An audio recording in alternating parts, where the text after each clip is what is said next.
Allah. Cuman sayang, bagi masyarakat Jawa Barat kalau suruh kembali pada Allah, rata-rata bilangnya innalillahi wa inna ilaihi rajiun. Ya Allah, aku jangan dulu menghadap hari ini. Dan dianggapnya orang yang menghadap Allah itu adalah orang yang mati. Padahal orang yang menghadap Allah itu adalah orang yang hidup. Dan orang yang tidak menghadap Allah adalah orang-orang yang mati. Sesungguhnya panggilan azan itu adalah panggilan untuk orang agar kematian berubah jadi kehidupan. Mati telinganya, mati tangannya, mati hidungnya, mati matanya, mati lidahnya, mati hatinya. Saya bercerita kisah sedih yang insya Allah nanti hari Rabu selesai.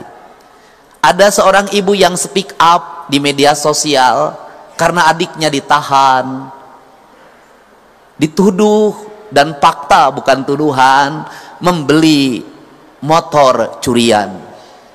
Adiknya itu pinjam sana sini ingin ngojek.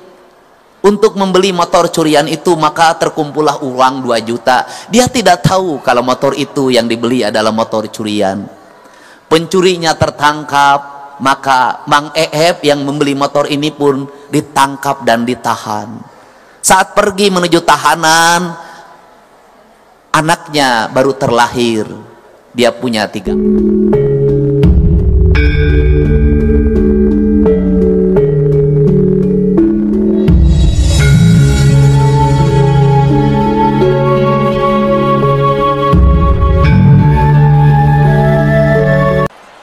Assalamualaikum warahmatullahi wabarakatuh. Sampurasun. Alhamdulillah wa syukrulillah wa nikmatillah, la haula wa la quwata illa billah. Allahumma sholli ala sayyidina Muhammad wa ala ali sayyidina Muhammad. Hari ini kita sangat berbahagia karena selain mendengarkan lantun dan adzan yang indah, kita bisa duduk bersimbuh setara di masjid yang megah. Masjid penuh kedamaian, ketentraman, dan kebahagiaan yang dalam bahasa Arabnya Darussalam. Dan hadir di tengah-tengah kita bukan hanya sebagai pejabat negara, tetapi kakak saya sendiri, Ketua MPR RI, Bapak Kiai Haji Ahmad Muzani. Bapak itu lebih dekat kekiaiannya dibanding politisinya, sehingga lebih arif dibanding yang namanya Arif. Saya ucapkan terima kasih juga atas kehadiran. Kalau dari nama awal namanya orang jadi ragu, Romo, tapi ternyata Romo R. Muhammad Syafi'i, Kiai Haji, Wakil Menteri Agama, yang saya dengar sebentar lagi akan melepas status dudanya.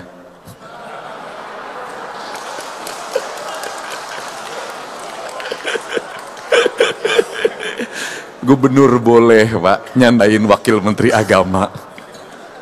Dan kapan Kang Dedi status dudanya lepas? Kayaknya tidak akan pernah lepas.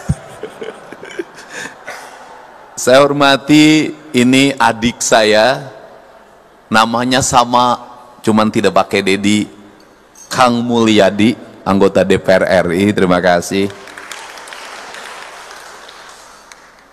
Kemudian juga Bapak Kepala Badan Penyelenggara Haji, saya ucapkan terima kasih. Adik saya ini bupati sukses, menata Kabupaten Bogor, nampak bersih, nampak indah, berani bongkar, berani lebarin. Bapak Rudi Sismanto, walaupun namanya Sismanto, tetapi dia masih keturunan Sumedang Larang. Saya hormati, ini orang gagah, tampan, pemberani, bintang 1. Bapak Jenderal, Ketua Yayasan, Kiai, Santri, Alhamdulillah. Pak Hengki Haryadi, terima kasih. Insya Allah kalau Pak Hengki memegang yayasannya, maka seluruh dana kotak amalnya akan terjaga dengan baik. Kemudian keluarga besar yayasan yang saya hormati, para tokoh agama, para alim ulama, pimpinan majelis taklim, tidak lupa juga emak-emak yang berseragam dalam kerudungnya. Ada yang agak pink, ada yang kayas kata orang Sunda, ada yang putih. Mudah-mudahan seluruh kerudungnya sudah lunas. Pagi hari ini pagi yang berbahagia. Sebagai gubernur tentunya ada hal yang mendasar yang menjadi amanah leluhurnya orang Sunda, yaitu Sunan Gunung Jati yang dulu bermukim di Cirebon. Sampai ada azan namanya adzan pitu. Amanahnya cuma dua yang dia titipkan, tajuk lan fakir miskin. Kalau tajuk ini ya kayak gini, cuman ukurannya dulu kecil.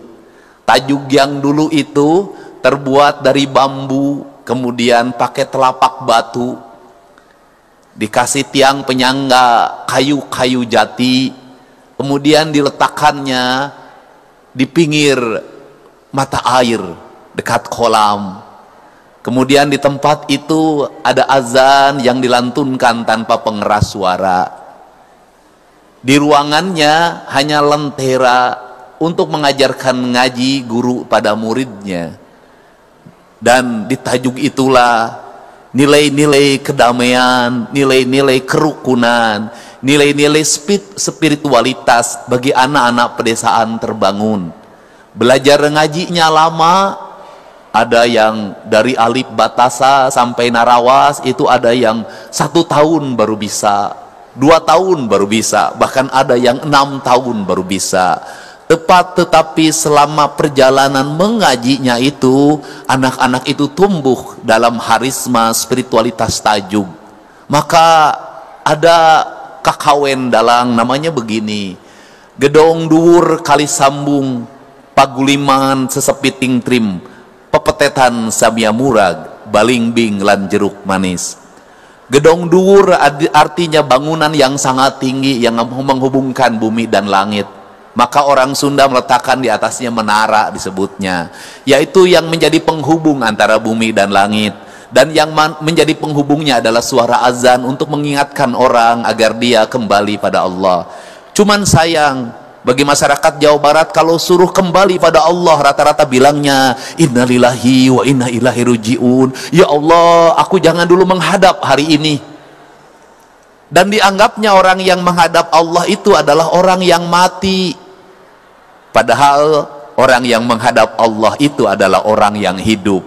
Dan orang yang tidak menghadap Allah adalah orang-orang yang mati. Sesungguhnya panggilan azan itu adalah panggilan untuk orang agar kematian berubah jadi kehidupan. Mati telinganya, mati tangannya, mati hidungnya, mati matanya, mati lidahnya, mati hatinya. Maka suara azan itu mengingatkan dia untuk segera kembali hidup, agar telinganya hidup, matanya hidup, hidungnya hidup, lidahnya hidup, dan kematian matinya hidup. Kata orang Sunda itu, jaga panon ku awasna, jaga celi ku danguna, jaga irung ku angsena, jaga letah ku ucapna, jaga hate ku ikhlasna. Maka masjid itu sesungguhnya merupakan sumber dari kehidupan dan tempat untuk menghidupkan orang-orang yang mati. Maka orang-orang yang bersujud adalah orang-orang yang hidup. Orang-orang yang tidak pernah bersujud itu adalah orang-orang yang mati. Maka di kaidahnya pengikut talkinnya Abah Anom pasti diajarkan untuk ditalkinan. Maka talkin itu diberikan, diperdengarkan pada orang-orang yang hidup tapi tidak punya kesadaran, agar dia mengerti kehidupan. Di kita juga ada tradisi talkin dibacakan ketika orang sudah mati, agar dia mendengar menuju kehidupan yang abadi. Dua-duanya sama. Semoga Masjid Darussalam ini menjadi masjid tempat berkumpulnya orang-orang yang hidup, bukan orang-orang yang mati. Karena orang hidup, maka saya sampai pada tingkatan yang kedua, yaitu di masjid itu dititipkan fakir miskin. Maka di masjid itu dititipkan fakir miskin. Kesadaran kolektif yang kedua, setelah kita membangun rumahnya Allah, setelah kita membesarkan rumahnya Allah, setelah kita membangun kehidupan yang abadi di rumahnya Allah, yang ada dua rumahnya itu, satu ada rumah ini masjid Baitullah, yang kedua ada rumahnya yang ada di sini di hati kita. Maka tugas kita yang kedua adalah menjaga anak-anak yatim untuk tetap bersekolah, menjaga orang-orang miskin untuk tetap makan makanan yang sempurna, menghindarkan dari berbagai peristiwa kriminalitas yang terjadi di Jawa Barat. Setelah saya amati, seluruh peristiwa kriminalitas itu selalu berawal dari kemiskinan. Saya bercerita kisah sedih yang insya Allah nanti hari Rabu selesai. Ada seorang ibu yang speak up di media sosial karena adiknya ditahan, dituduh, dan fakta bukan tuduhan, membeli motor curian. Adiknya itu pinjam sana sini ingin ngojek untuk membeli motor curian itu, maka terkumpullah uang 2 juta. Dia tidak tahu kalau motor itu yang dibeli adalah motor curian. Pencurinya tertangkap, maka Mang Eheb yang membeli motor ini pun ditangkap dan ditahan. Saat pergi menuju tahanan, anaknya baru terlahir. Dia punya 3 anak. Saya mencoba untuk bertemu dengan si tetehnya yang speak up itu. Kemudian saya meyakini memang dia orang miskin yang membeli motor dan tidak tahu curian itu untuk menghidupi anaknya dan istrinya. Kemudian saya bertanya kepada kejaksaan, bisakah yang disebut dengan restoratif justice? Bisa. Saya bertanya pada kasat reskrimnya, bisa enggak restoratif justice? Bisa, asalkan ada rasa maaf dari pemilik motornya. Kemudian saya mengundang pemilik motornya, mahasiswa Unpad, orang Bogor, yang dia motor itu kesayangannya, diberikan dari ibunya. Dan saya bertanya, kamu mau memaafkannya? Dia katakan, kalau melihat Mang Usep saya memaafkan, tapi yang nyurinya memang profesinya mencuri, tidak akan saya maafkan. Maka saya memilih untuk memberikan motor baru bagi yang dicuri itu, dan dia harus mengikhlaskan motor yang 2 juta itu, bukan hanya dimaafkan, tapi motornya diberikan. Biayanya cukup 23 juta motor baru, dan 10 juta untuk biaya hidup Mang Usep bagi anak-anaknya. Tetapi uang 33 juta itu telah menyelamatkan orang dari penjara 2 tahun. Ketika penjara 2 tahun itu apa yang akan terjadi? Istrinya apa yang harus didapat dalam setiap hari? Ketiga anaknya makannya dari mana? Susunya dari mana? Biaya penyelidikannya berapa? Biaya penahanannya berapa? Biaya untuk penuntutannya berapa? Biaya dakwaannya berapa? Biaya vonis hakimnya berapa? Biaya LP-nya selama 2 tahun berapa? Mungkin lebih dari 100 juta. Menurut saya lebih adil mengeluarkan 33 juta untuk kebebasan manusia dibanding di penjara 2 tahun lebih dari 100 juta. Semoga tajuk ini, masjid ini menjadi inspirasi untuk membangun rasa adil dalam kehidupan kita. Membangun kesadaran dari tajuk ini akan membangun rasa keadilan, dan akan lebih adil lagi kalau Ketua Majelis Permusyawaratan Indonesia sudah memusyawarahkan keadilan bagi seluruh rakyat Indonesia. Terima kasih. Wallahu muwaffiq ila aqwamit thoriq. Assalamualaikum warahmatullahi wabarakatuh. Sampurasun.